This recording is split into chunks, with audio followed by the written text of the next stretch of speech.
30 Hazari court Delhi के व्यस्ततम न्यायालयों में से एक है।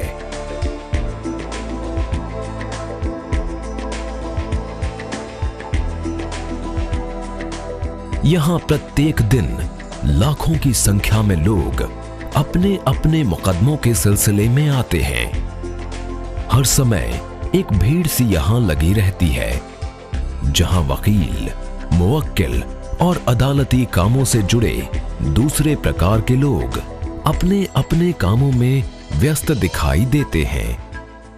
आज यहां कई प्रकार के न्यायालय कार्य कर रहे हैं, जिसमें MM, CMM, सिविल जज तथा फैमिली कोर्ट प्रमुख हैं। दिल्ली बार एसोसिएशन भी 30 हजारी कोर्ट के परिसर में स्थित है, जो पूरे नियंत्रण और गति से कार्य में व्यस्त है।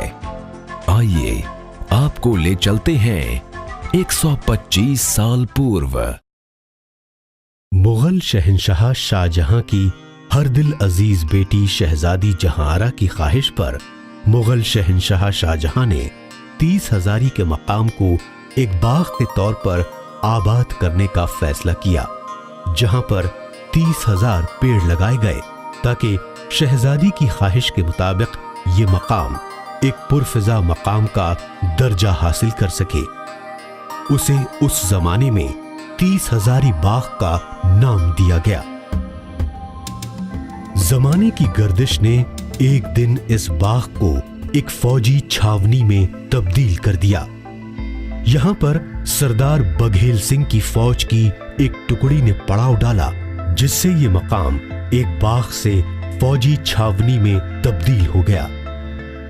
ऐसी रिवायत मशहूर है कि उस फौज में 30,000 घोड़े शामिल थे, इसलिए भी इस जगह का नाम 30 हजारी पड़ गया। मुगल हुक्मरानों के जमाने में अदालती काम काजी की निगरानी में अंजाम पाते थे, जिनकी मदद के लिए तालीम याफ्ता हिंदू और मुसलमान अमला और खिदमतगार तैनात किए जाते थे। The British entered the political and social horizon of this country under the aegis of the British East India Company. At that time, nobody was aware of the colonial intentions. The trade and business was welcomed by the various royal families in the country with open heart and mind. After the gradual colonization of this country and consolidation of political and military power, the British East India Company radically started the altering of the landscape of this great country to suit their own colonial interests. With the passage of time, they introduced many new and innovative systems as well. The modern system of advocacy was one of them. They brought in forms, various procedures and regulations. A notable instance is the Regulation 7 of 1793, which is considered to be the precursor to the Advocates Act, which regulates the enrollment and conduct of lawyers. Another development was the Bengal Regulation 12, 1835, which abolished the system facilitating only Hindu and Muslim pleaders and allowed people of any religion and any nationality to be enrolled as pleaders before the courts. Way back in 1835, foreign lawyers were permitted in India to do their practice in the courts. But when India got freedom from its colonial power, in which lawyers, including some members of DBA, had a prominent role, this system was abolished. Another major event that happened during these times was that a decision was taken to grant Delhi an independent legal entity and make it the capital of the country.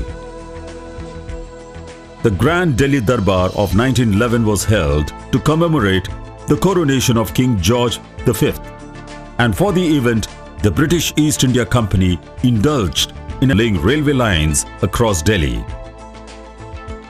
And at the 30 Hazari Maidan, this era witnessed the construction of a railway station which was called the 30 Hazari Railway Station.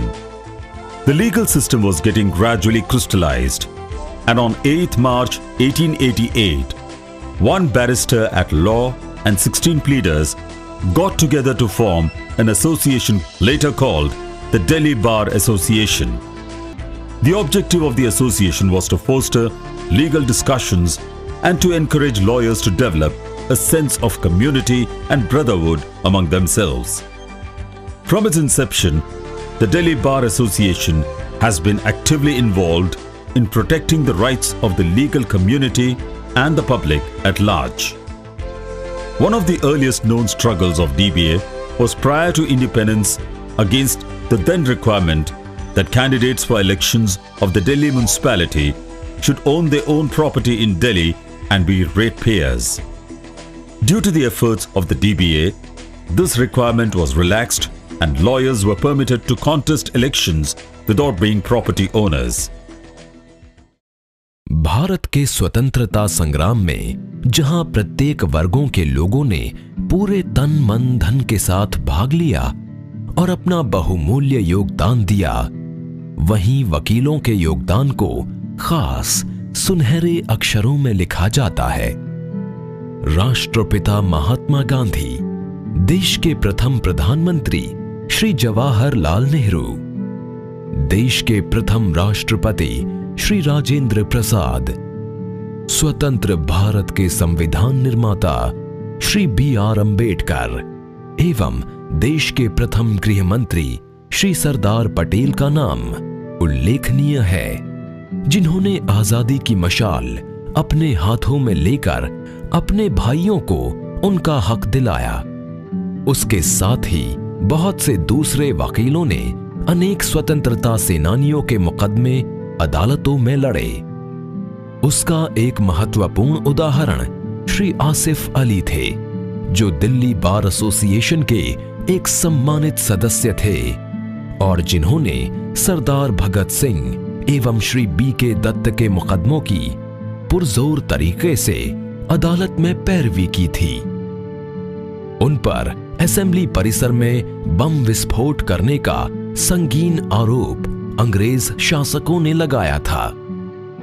देश की आजादी ने जहां करोड़ों लोगों के मुरझाए चेहरों पर एक मुस्कान बिखेरी, वहीं विभाजन की त्रासदी ने लाखों करोड़ों लोगों को एक स्थान से दूसरे स्थान पर विस्थापित होने के लिए विवश भी किया। उन विस्थापित होने वाले लोगों में वकील भी शामिल थे।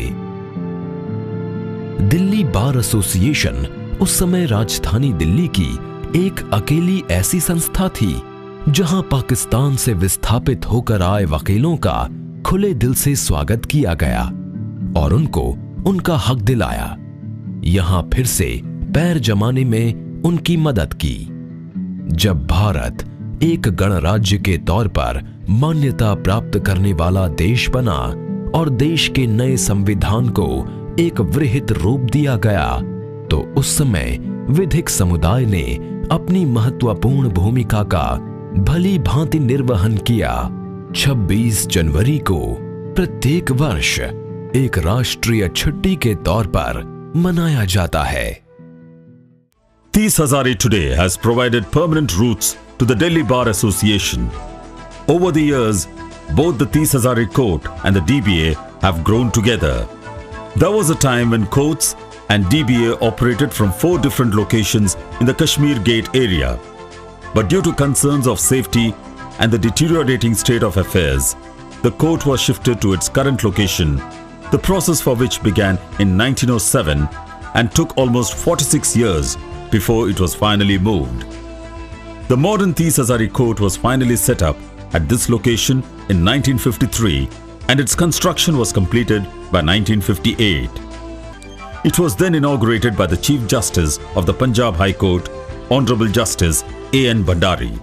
The modern Tees Hazare is a symbol of strength, and the DBA has been a steadfast pillar to protect the rights of the lawyers and the society. In 2005, the DBA agitated against the mediation cell to oppose it from being used as a pretext to bring in foreign funding. Once it was clarified that the scope of the mediation project was to help litigants and not as a tool for the inflow of foreign funding and lawyers, the DBA has steadfastly supported mediation. In 2006, the DBA opposed the bifurcation of the courts on the ground that it will inconvenience litigants and practical reality of courts located all over Delhi need to be accounted for. The issues raised by the DBA then, although unsuccessful at the time, are now becoming a reality for litigants and lawyers alike. Recently in 2015, the DBA played a prominent role in advocating for the raise in pecuniary jurisdiction of the district courts from rupees 20 lakhs to rupees 2 crores. Besides this, DBA has been a strong pressure group influencing the course of making of legislations, has successfully opposed the entry of foreign lawyers in India, and has provided a platform for the young lawyers to grow in their practice. The DBA has now grown to the strength of over 21,000 members and has developed into a strong political legal group that cannot be ignored. It has the wisdom to identify what is right and the courage to pursue the path even in the face of daunting odds.